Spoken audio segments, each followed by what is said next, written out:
Hey, everybody. Welcome to another episode of Powerful on Purpose, where we showcase women who are living amazing lives, but more importantly, really changing the world with their message, their passion, and their purpose. And today is no exception. I'm kind of girl crushing on Jules here because today I have Juls Bindi. And she is amazing, doing amazing things. And let me give you just a little taste of what we're going to talk about. If I can pull that up. Because Jules is a survivor, a single mom, an entrepreneur, and the author of children's books, My Body, My Rules, which helps kids ages 4 to 10 understand body safety, boundaries, and emotional intelligence. And we're going to delve into that a little bit, why it's so important. Jules became one of the first women to publicly speak out against Harvey Weinstein before the hashtag Me Too movement, which we are all familiar with now, right? But before that gained global momentum, later testifying in the Los Angeles trial that helped secure another 16 years behind the bars. But her story is about transformation and rising above trauma and building several businesses around helping others. Today, through her work with EQ Kid Books, Jules helps parents and children start conversations about consent, emotional awareness, and trusting their voice. So important for both sexes and especially women, right? Her mission is to give families the tools many of us never had growing up. Jules has been featured on ABC, Fox, NBC, Business Insider, and even appeared on Shark Tank. But what matters most are the messages from parents who say, your book finally gave us the words we needed. And we are so blessed to have her on this small stage. So welcome, Jules. Thanks, Leslie. I really appreciate that intro. And thanks for having me on. Absolutely. When we connected, I think we went half an hour then, right? Of all the things we could talk about on the podcast. So I always love asking people why you're doing what you're doing, how that came to be here. Wow.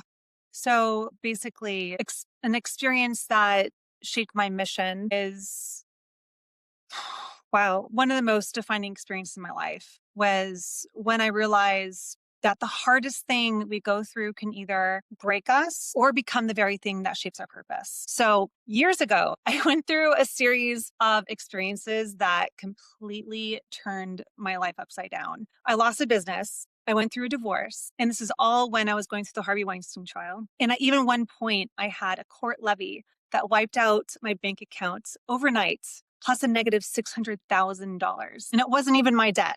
I remember sitting there thinking, like, how am I supposed to rebuild from this? But what hit me the most was it wasn't what I lost. I realized that my daughter was watching how I responded. And she didn't know the details of what was happening. Of course, she's 5 years old, but I knew something from years of studying energy and emotional intelligence and the nervous system is children don't just listen to us. They regulate through us. And I knew she would feel my nervous system because children don't listen to what we say, as you know. Like, I don't know if you're a mom, Leslie, but they watch who we become. And that takes years and years of practice because we're changing and evolving as we become mothers. Like, we don't even really know who we are until we become a mom in a lot of senses.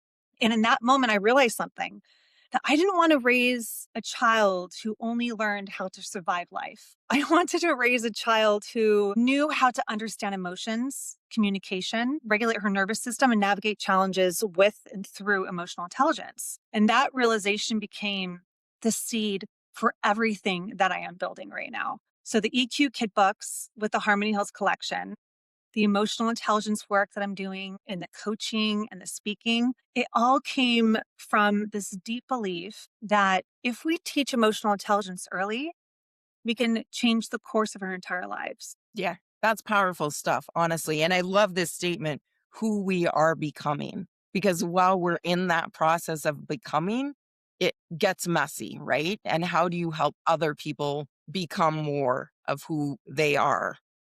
Yeah, love that. Love Yeah. that. We also talked about one of the things that you talk about as far as parents showing affection to kids. And I think that was so interesting because that's the way we were taught. That's the way we show, right? And we're perpetuating this. without even recognizing. So if you could speak to that a little bit. Yeah, it's like, ever since like when I was raised by my dad, it was almost like I belonged to him. It was almost like I was his. And when he would kiss me, his alcohol breath, his stubby beard, it was just, oh, and he would just come up to me and be like, and I'm like, Dad, no, stop it. He's like, well, you're my daughter.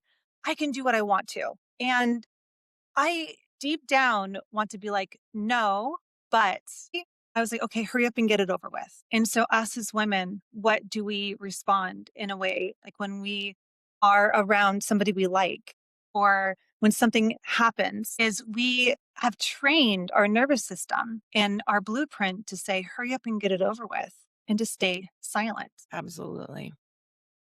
Yeah. Yeah.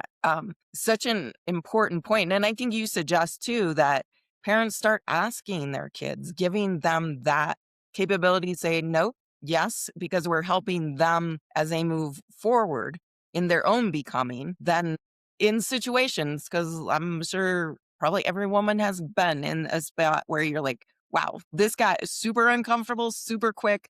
I'm super afraid for my safety. Yeah, and with my daughter, I ask her permission before I kiss her. I ask her permission before I squeeze her. And trust me, I'm not perfect. I do my best and I mess up. So I'm like, and then my daughter puts me in check. Mom, I really don't want kisses right now. I'm like, oh my God. Okay. Yes. I'm sorry. Just let me know. I want to give you kisses. I just like, I'm just ready to give you kisses and squeezes and hugs. Just let me know when you're ready. And then, but sometimes she just wants me to ask permission. She wants to have the choice. And even though she may want it, because she's 7. She may just want to just be like, oh, then she says, okay, mom, I'm ready for kisses. It could have been like 2 minutes later, but she Right. wanted to feel the feeling. And sometimes like great example I can use is sometimes in emotional intelligence when you're talking about a subject that makes you sad or cry or excited. And if someone touches another person, it takes them out of that feeling. So that's why if you see someone crying or whatnot, you allow them to have that feeling. You do not touch them. You just hold space for them and you allow them to process those feelings internally. And then when they're ready, when they are complete, you say, would you like me to hold you? And then you ask because somebody does not have the right mind to know what they want in a sense when they are in a full breakdown. And I call that the 90-second rule. Have you ever heard of the 90-second rule? I don't think I've heard it described like that. So yeah, Yeah. So that it's like makes total sense. yeah, like our bodies, like our nervous system is we don't have really a choice of how our reaction happens until after 90 seconds of our body reacting. And then it's our choice. So anything after 90 seconds after the event has occurred, it's our choice and our practice of how we learn how to regulate our bodies. And that's when the practice comes in and with your nervous system regulation exercises. Right? Well, Yeah. and I was thinking if we don't recognize that, right, and sort of push that boundary, then we don't even at some point know what our body is saying. Yeah, it's true. It's definitely Yeah. true. Yeah. And then, yeah. And I know you've had some experiences, you talked about that as well, that male, female, and reading signals. And because we are conditioned to accept things. There's a great book, The Gift of Fear, and he talks about humans are the only animals that will actually put themselves in danger, right? Even though we intuitively know, and especially as women, that that's really drummed out of us not to pay attention to our be nice above all else, do this, do that. Yeah. Yeah, it's true. And it's like we put ourselves in these situations, but we put ourselves in these recurring situations because that's what feels normal to us. Growing up as a woman who watched my sister get molested in front of me when I was 4, she was 6 by my neighbor, is I was around danger constantly. My father was abusive alcoholic, verbally, mentally, physically to myself, to me. And so what I knew of love, if someone loves me, they're going to hurt me. And if you don't hurt me, do you really love me? And that's also another reason why I would manifest so many things happening to me in my life with reoccurrences of me getting assaulted, sexually assaulted, with me getting picked on, bullied. It's like these are all manifestations and creations of our nervous system and our blueprint of what we were raised around when we were children. And that's what I want to prevent with the EQ Kid books, is because We have to start now. We don't know what we don't know. And if you're not learning EQ, like we take our children and to school for a very high IQ, but there's EQ. That's actually the most important, I believe, in all of the seven different intelligences that we have. With I haven't memorized all of them, but there's actually seven different type of intelligence that humans carry. Right. Well, and you look at the state of that our world is in, and really, like, that proves your point. I think I'm saying, I Yeah. think there's no argument there. Well, yeah, Leslie, if you think about it, like AI is coming. Like AI will not really have EQ to the fullest extent because of the soul, because of human contact and touch and feeling the nervous system. So what's going to be more important coming into the new future is not going to be IQ.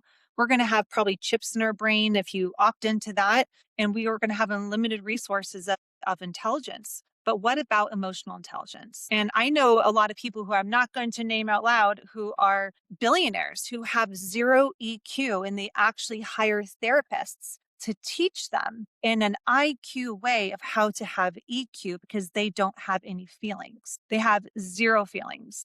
And so they have to teach them their same story over and over and over again. So it sounds like they have emotions in order to feel like they can have a friend because it's pretty insane. Whoa, I was like, that sounds like a whole nother topic. I have a feeling you and I are going to be talking a lot. So just tell me what topic you want to talk about and I'll riff with you all day.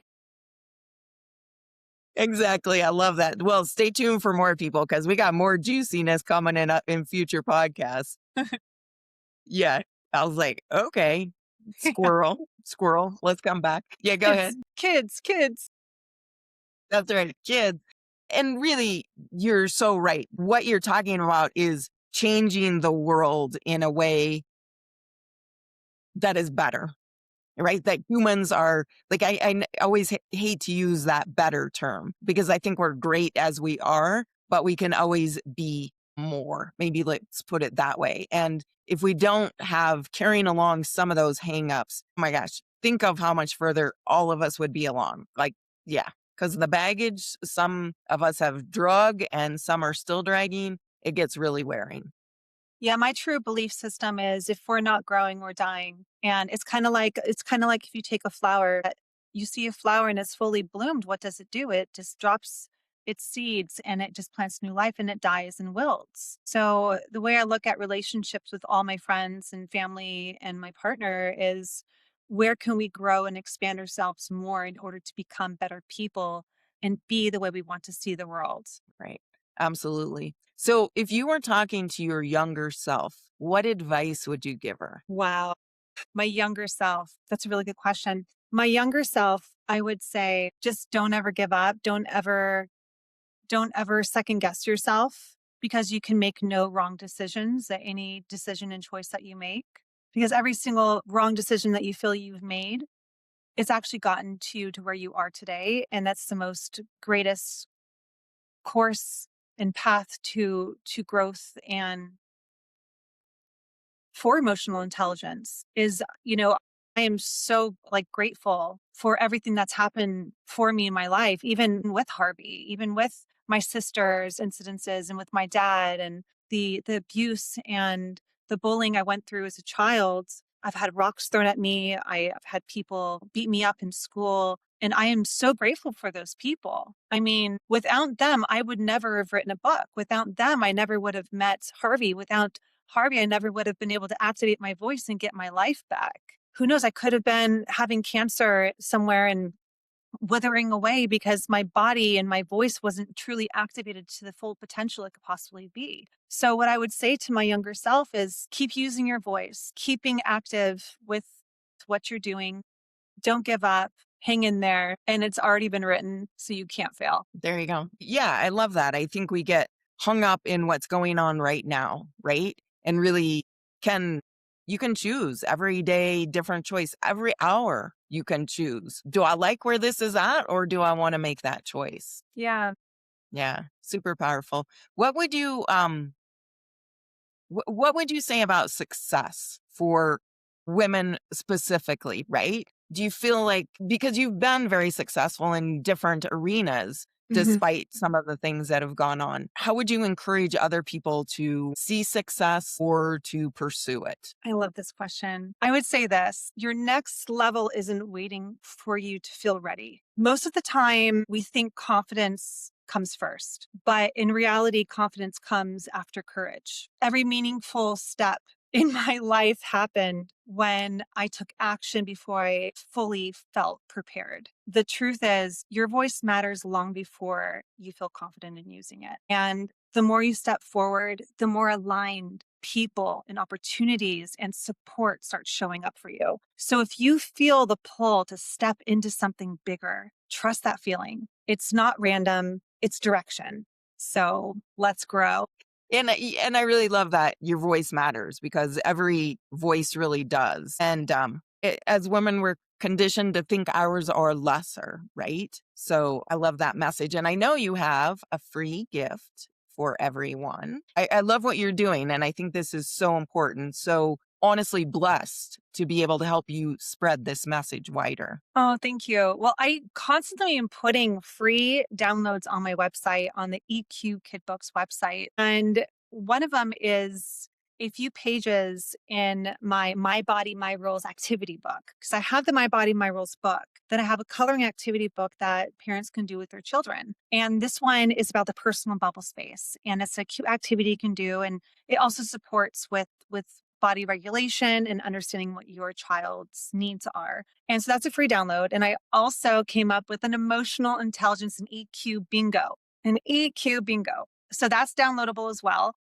I wanted a fun, like little game, like, you can play with your kids with emotional intelligence and they get like, you can give out, rewards. Like, it's more of like celebrations. Like, oh, let's go to the roller skating rink and celebrate that you got a bingo. And so that's kind of like what I pass out as well. And also, if anyone that buys the book, the My Body, My Rules book, it's a 501(c)(3). So it's actually a tax write off. And I donate a book to children in need, low income families when I speak at schools. So you can also do that. Yeah, very cool. Well, yeah, how exciting. I can't wait to get them and check them out, right? Would you like to, is there any other words of wisdom you'd love to share with the audience? Because you've dropped a whole bunch of gold nuggets, but if there's anything else on your mind. It's not easy being a mom, a dad, a single parent, a married parent. You're going to come up with your challenges, but the best thing that you can possibly do for yourself is just trust that moment and start speaking little truths, and don't be scared to express to your child that you might be losing your patience, or I am sorry for yelling. I am sorry for my outbursts, because every apology that you do is going to reflect and show your child how to show up in the future. And what I say is this: is your child will treat you when you're older of how you treat them when they're younger. Right. Well, and it's a great, it transfers to everything, right? How we show up as leaders, how we show up in daily life, the people around us, and how we lead them as well as ourselves. Yeah, So, for sure. yeah, blessing to have you here. So appreciate it. Look forward to having you again so we can go into other topics. But yeah, really, I am honored. So Well, thank you, Leslie. I could have talked to you for 5 hours. we'll have to do it in snippets, people, even 5 hours. I'm like, yeah, I can't, I have to pee within that time. All right. All right. Well, be sure and subscribe to Powerful on Purpose podcast, because you don't want to miss more amazing conversations with fabulous women who are really bringing their purpose, their mission to life and changing the world for the better. And in my opinion, we need a little better in the world. So be sure and subscribe.